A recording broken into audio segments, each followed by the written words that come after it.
Well, now it's time for Ag on 8, where we share ag news impacting you.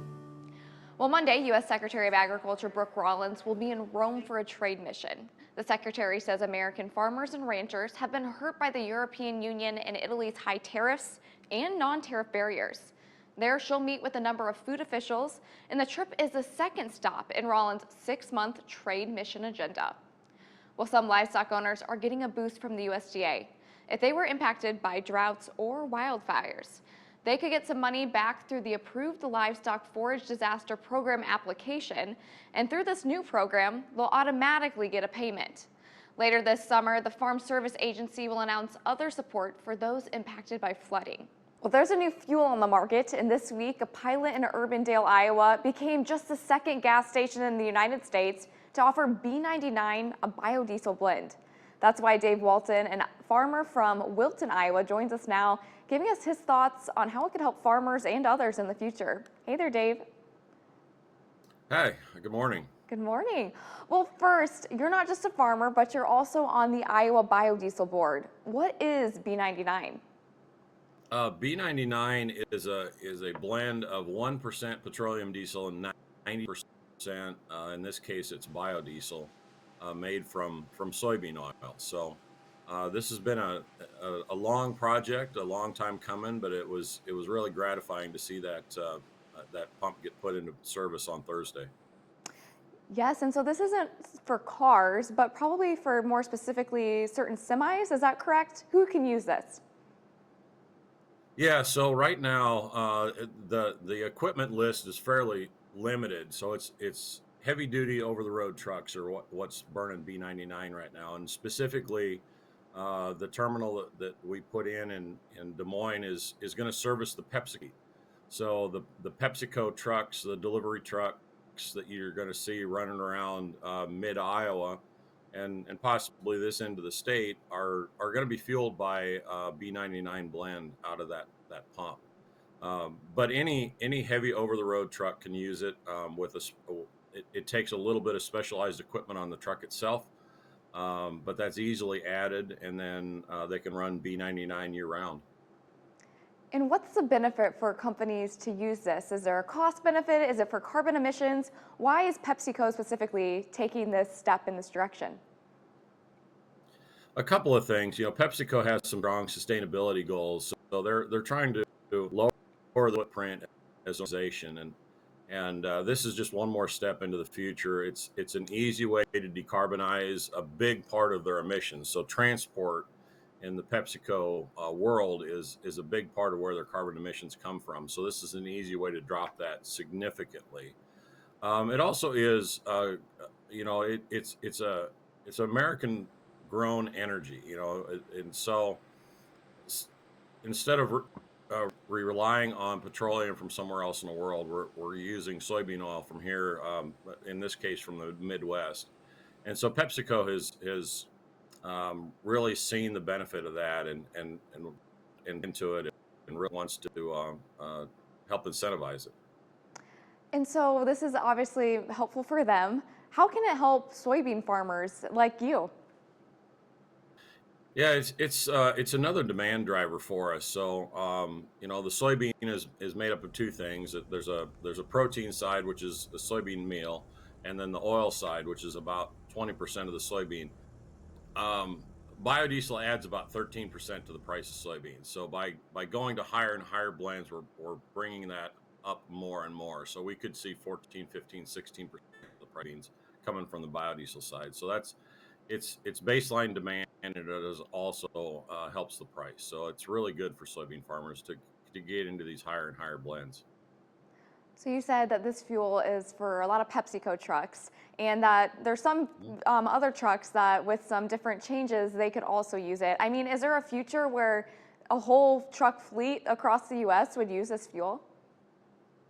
Yeah, absolutely. Trucks right now, I think almost 80% of the fuel, over the road fuel right now, has some sort of biodiesel blend in it. And you pull into almost any truck stop, and those trucks are running on a biodiesel blend. But some of those blends are only 5, 10, maybe up to 20%. Iowa has an incentive now to go up to 30%. And at that level, almost any truck that's on the road can run up to a 30% biodiesel blend. But these companies like PepsiCo and others, there's some additional technology. It's from a company called Optimus, but that's a bolt-on system that can be added to almost any truck on the road. A company like PepsiCo switches their fleet over, and maybe the next fleet looks at it and says, "Hey, we can do this too," and they switch over, and then the the adoption grows. So it's a really exciting time to kind of watch this happen.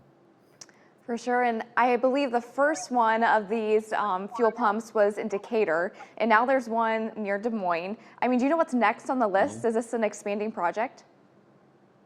Yeah, it is a project. Pilot has got another pump that's going in Dallas, and as I understand, it's under construction now. They expect within about 6 weeks that pump will be turned on and running. So, and then down the road, they're identifying where the next pumps are going to be. But you're right. There's two active pumps right now, and the third one is getting put into Dallas. It should be up and running in a very short period of time, and then they're looking for other opportunities around the country to partner with local fleets to run B99 blends.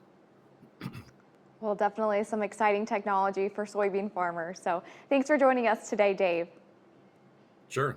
Thanks for having us on. Whether it's reporting on trade, the environment, or technology, the PBS Agriculture program Market to Market is hitting the road and celebrating 5 decades of shows.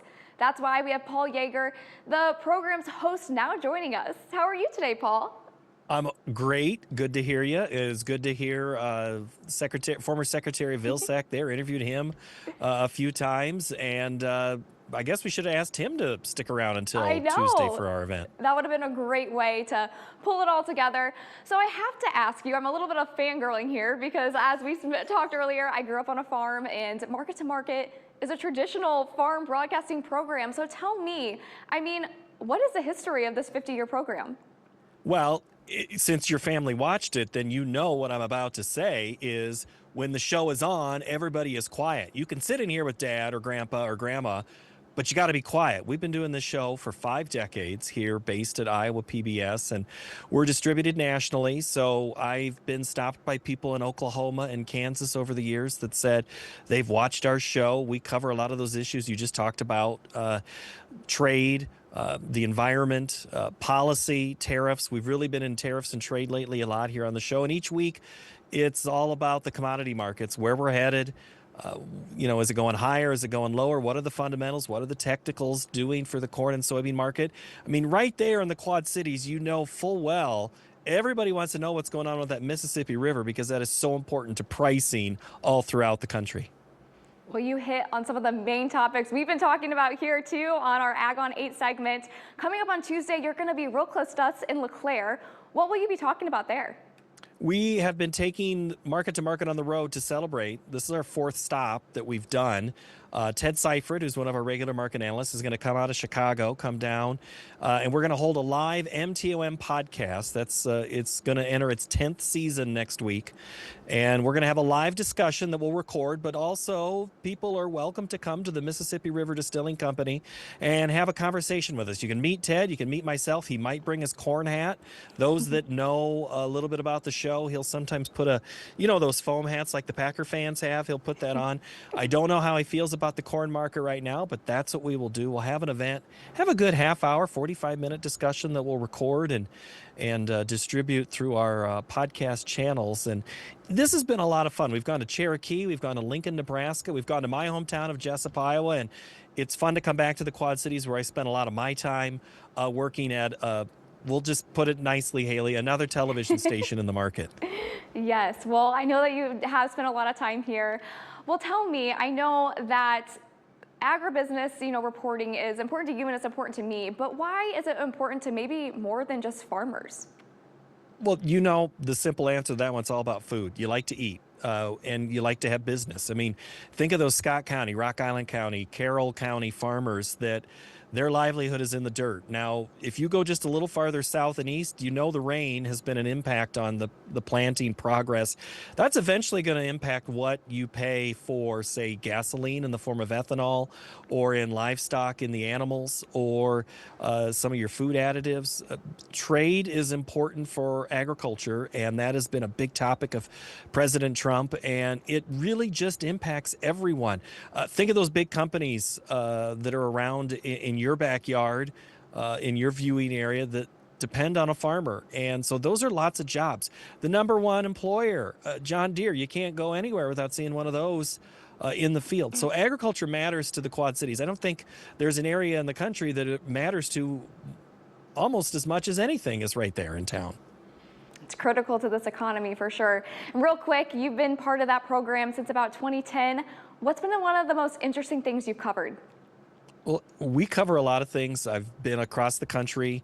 The shale Bakken oil boom out in North Dakota was something that was interesting. I really enjoy doing the podcast discussion because I get to talk to people virtually from around the country on all sorts of topics. It's just great to have conversations with farmers. It's easy to say a celebrity or something, but to me, the men and women who farm across this country are the real celebrities and do such great work. And they are so fun because, Haley, the easy thing to ask is, you got all your corn in, or how's it looking? And the conversation's off. That's an old farm kid for me. You know how it is to have that conversation. That, to me, is the great joy. Well, Paul, it's been great catching up with you today, and more people can catch up with you on next Tuesday. So thank you so much for joining us. Thank you. Former Iowa Governor and two-time Secretary of Agriculture Tom Vilsack is back with a new job in Iowa. Friday, I sat down with him talking about what he's up to in Des Moines and where he sees the agriculture industry headed. Governor, Secretary, you've done it all from mayor to state senator. I'm not even sure how to address you today, but thank you so much for taking some time to talk today. Happy to be with you. Perfect. Well, like I just said, you've held a lot of different roles. I mean, growing up in Pennsylvania, did you ever think that you would get to the spot you are today? No, not at all. And the reality is that I've been very fortunate. And unfortunately, a lot of my fortune was a result of tragedy. I would not have gotten involved in politics if the mayor of our town hadn't been murdered during a council meeting.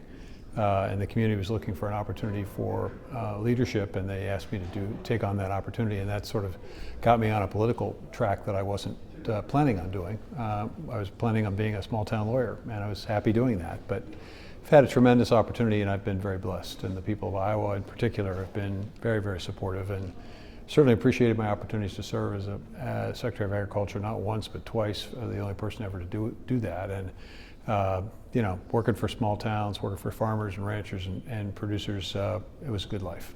For sure. Well, now you're in a new role in Des Moines. Tell us more about what you're doing there. Well, I'm the CEO of the World Food Prize Foundation, and in a sense it's an extension of what I was doing as Secretary of Agriculture in the nutrition and food security space. The World Food Prize Foundation is committed to lifting up the awareness of all of us about the challenges globally and domestically with reference to food and nutrition security. We have a lot of hungry people in the world, about 733 million to be exact, and we have a lot of people struggling here in the United States. And so our foundation is designed to acknowledge those who do great things in trying to increase productivity and increase the capacity of people to access food. We also have a very robust youth program where we instill in high school students the opportunity to research and study this issue of food and nutrition insecurity, better understand the world around them. Some of them get a chance to actually travel to places like the Philippines and China and Kenya, working with researchers to learn a little bit more about the science behind food security and food production. And we also innovate. We also encourage innovation in this space, in the food and ag space. We have an Innovation for Impact Award where we give cash awards to companies that are doing significant transformative work in this space. So it's an opportunity for me to lend leadership, to deepen the understanding of Iowans about the fact that something happens in Iowa that doesn't happen anywhere else in the world, and it only happens on one day. And that is that the World Food Prize is awarded in Iowa, in Des Moines, We should take great pride in that, that we're one of a kind, an opportunity to focus the attention on an individual or an organization that has done extraordinary work. This year, the focus is on a Brazilian researcher, Dr. Hungara, who has focused on soybeans and creating greater opportunities for more production of soybeans without using synthetic fertilizer, saving farmers a lot of money and being better for the environment. And so the combination of that, after 40 years of research, she's been acknowledged for the work in that space. So it's an opportunity for Iowans to understand we do this, nobody else in the world has a chance to do it, we do. And it's very consistent with our legacy of focusing on food and food production. Yeah, and like you said, you're connecting food production to its need for sure, which is such a unique opportunity. Is that something that you've always been passionate about? Well, I started out life in an orphanage, and the one thing I know about my early life is I was well fed. The community fed me. Most people, when they get raised as a toddler, they're raised by a family, and the family takes care of them. But I didn't have a family, so the community took care of me, the community that was part of that orphanage. And I think the community, again, has a responsibility. We believe that it's important for us to focus on increasing the quality and the quantity and the safety and the affordability of food here and around the world. And there are a lot of challenges. And one of the reasons why this is important for all of us is that if you have food insecure areas, if you have places where people are hungry, you also have a great deal of conflict. You have a great deal of violence. And about 85% of all the war-torn areas in the world today have a direct relationship to food insecurity. So it's important for us to understand the significance of this focus. Food security is national security. We're very fortunate in this country to have access to as much food as we need to feed our people. We need to provide assistance and help for some families who are struggling financially, but at the end of the day, we can feed people here. It's not always the case around the world. You're talking about food production, and like you've said, there's lots of farmers here in Iowa. Right now might not be the most promising economic times for farmers. What do you think is maybe the biggest challenge that they're facing, and how can they overcome that, in the next few years? Well, I think the biggest challenge that farmers face may not be one that people would normally think about. And that's one of the reasons why I'm here today in the Quad Cities, is to begin educating people about the fact that there are farmers that are, even in difficult times, going to do okay. Because they have large enough operations, they have sophisticated operations, they have extraordinary productivity, and they've answered the call of the country to produce more. The challenge with the system that we have that's focused on raising commodities is that far too few farmers have that opportunity.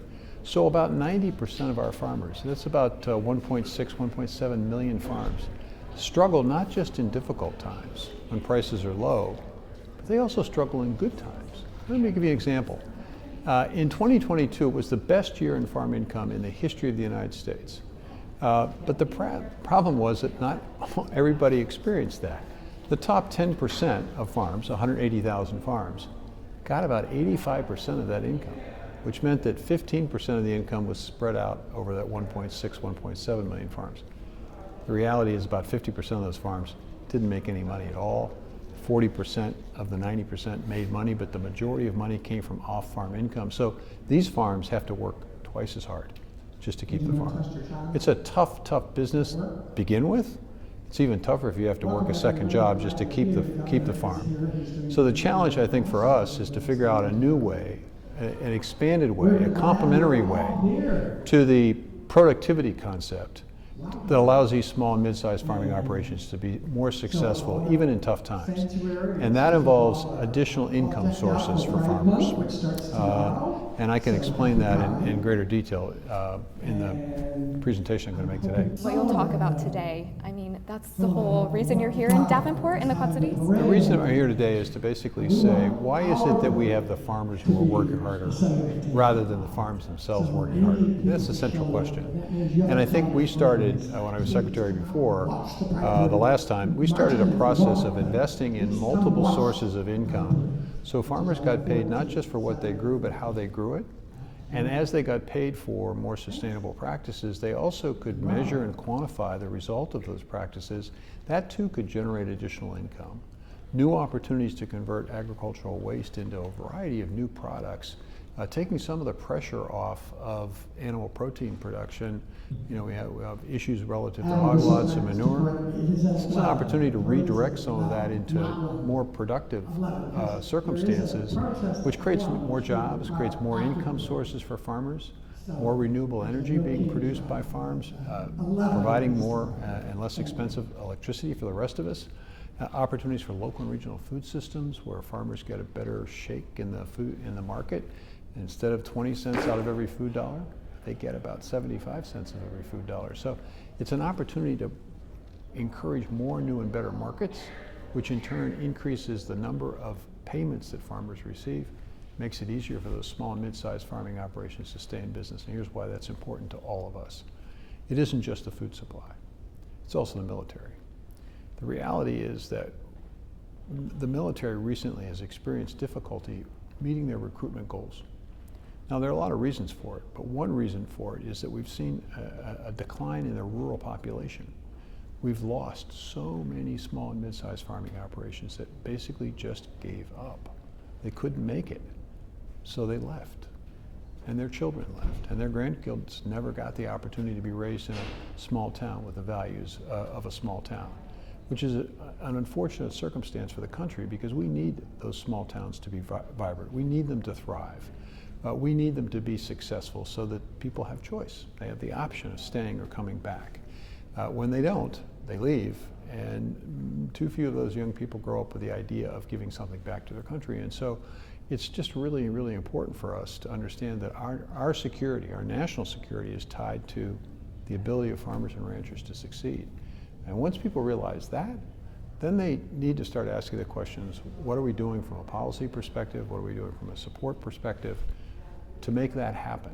And if we're not doing enough, maybe we should do more. And what's the biggest thing that Iowa farmers should just have on their mind the next few years? Well, I think looking for entrepreneurial opportunities to extend and to encourage and increase income sources is one thing. Making sure that as people run for office, that they are asking the right questions of those individuals about the policies and programs that could be incorporated. Right now we have a conversation about the Farm Bill and the lack of a Farm Bill, and that's an unfortunate circumstance. Part of it's tied to the focus on reference prices, which are really important for some farmers, but not for all farmers. In fact, the reference prices only involve about 22 of the 102 commodities that are grown in the United States. And even within those commodities that do get benefits from reference prices, there's a significant distinction between how much help a rice and cotton grower gets and how much a soybean and corn grower, producer gets. And so the question is that where our focus should solely be, or should we be thinking about, well, how do we help that local and regional food system develop? How do we create ways in which farmers can be paid for more sustainable practices? How do we create the opportunity for farmers to convert the environmental results into cash on the farm? How do we create the manufacturing jobs in rural places that convert agricultural waste into a whole new set of products like sustainable aviation fuel? How do we do that? And why aren't we doing it? And so my challenge, I think, to anybody who's running, regardless of party, is what are you doing about that? What are you doing about the 90% of farms that even in the best of times struggle, and we know these are not the best of times? So a critically important conversation I think we're about to have about rural America, about farming and ranching in this country, so that people have a better understanding of exactly how their lives are impacted and affected by the amazing farmers and ranchers that we have. Well, Governor, Secretary, thanks for taking some time to talk today. You bet. Happy to do it.